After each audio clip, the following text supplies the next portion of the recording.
Medieval cities were centers of life, trade, and ambition, but they were also centers of danger, disease, and death.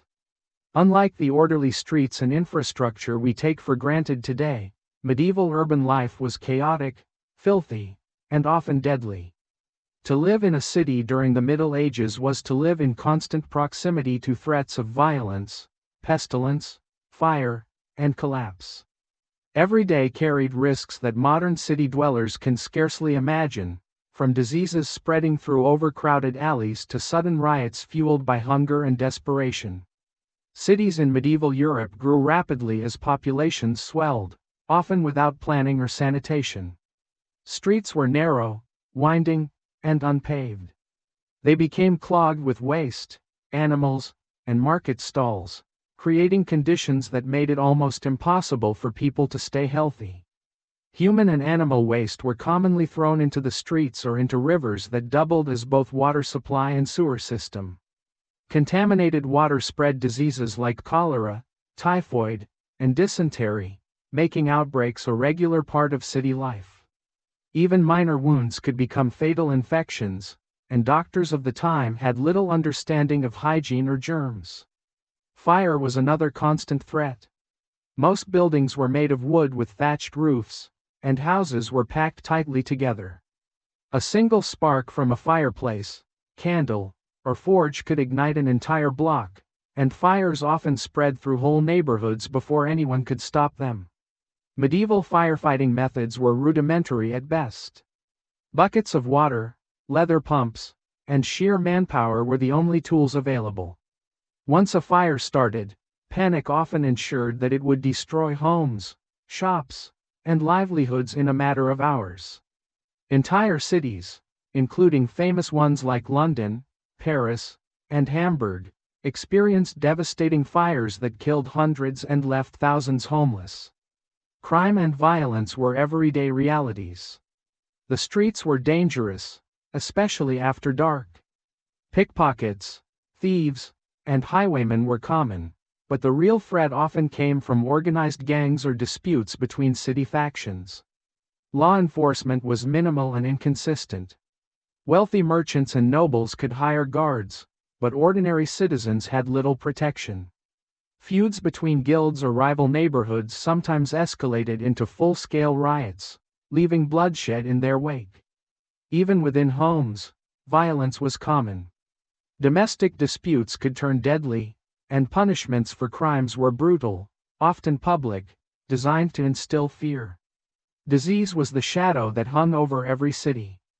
The bubonic plague, or Black Death, killed tens of millions of people in the 14th century, with cities suffering the heaviest losses due to population density.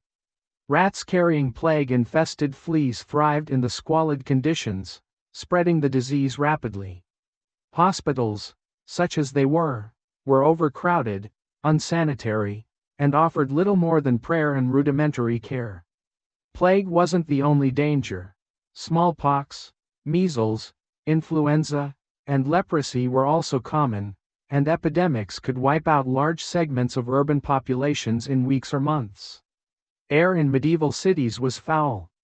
Smoke from cooking fires, forges, and chimneys hung in the narrow streets.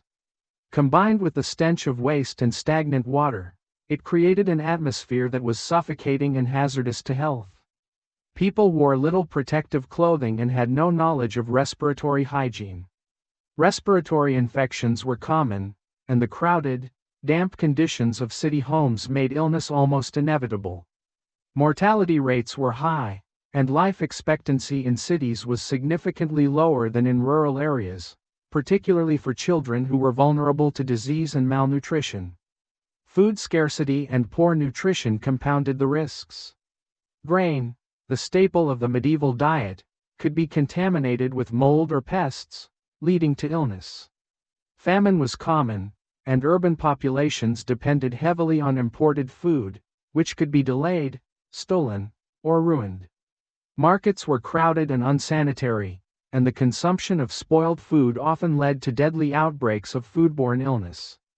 Hunger drove people to steal, and theft was met with harsh punishment, from public flogging to execution, leaving the poor trapped in a cycle of desperation and danger. Structural hazards added to daily risks. Buildings were poorly constructed, often leaning precariously over narrow streets.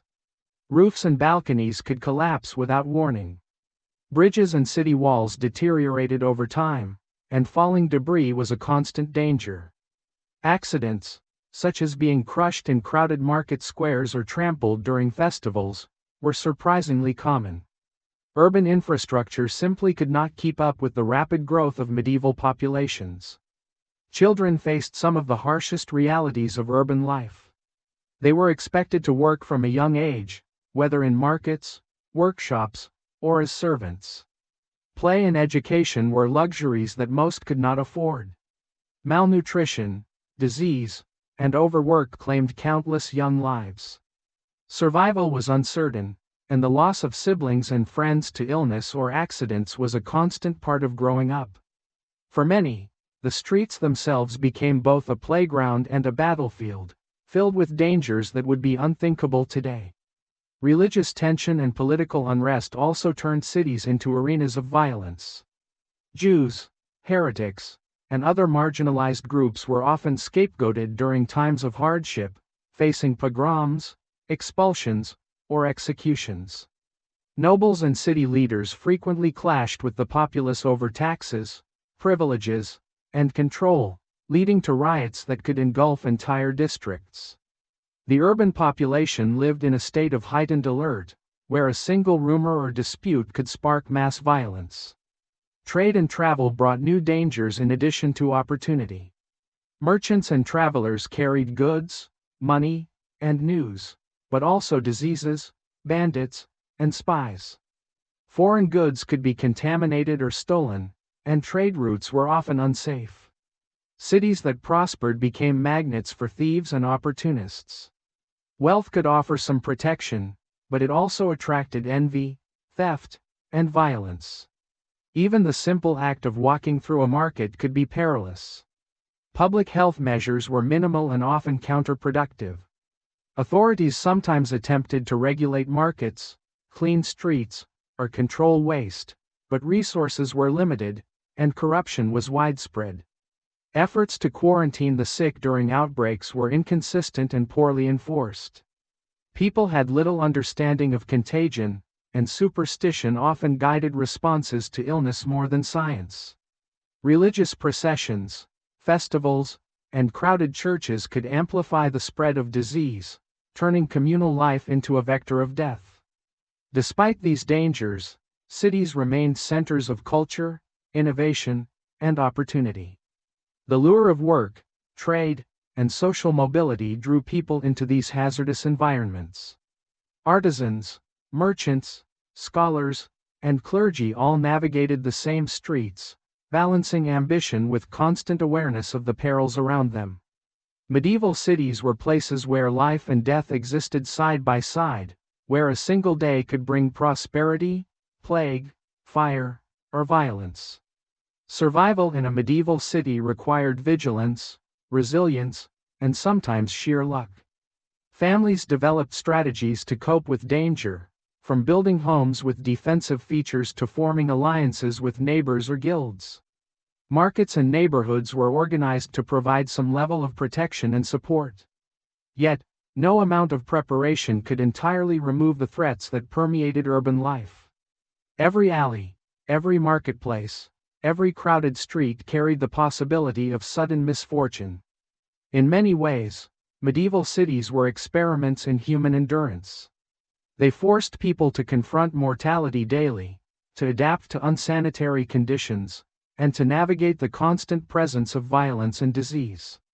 The dangers of urban life shaped the culture, laws, and social structures of the time, leaving a legacy that echoes in the urban development of Europe for centuries.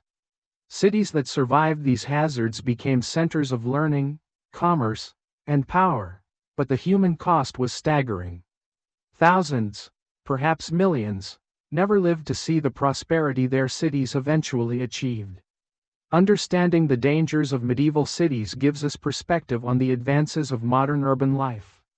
Today, we benefit from sanitation, firefighting, public health, and law enforcement, yet the shadow of those medieval realities reminds us of the fragility of human settlements. In those narrow, crowded streets, life was short, unpredictable, and often brutal. Each day was a negotiation with risk, a gamble with fire, disease, hunger, and human violence. To live in a medieval city was to exist on the edge of survival, where comfort was rare and danger was constant, and yet, human life found ways to flourish even in such perilous conditions. The cities of the Middle Ages were both crucibles of culture and theaters of danger, places where human ambition and vulnerability collided in dramatic and unforgettable ways.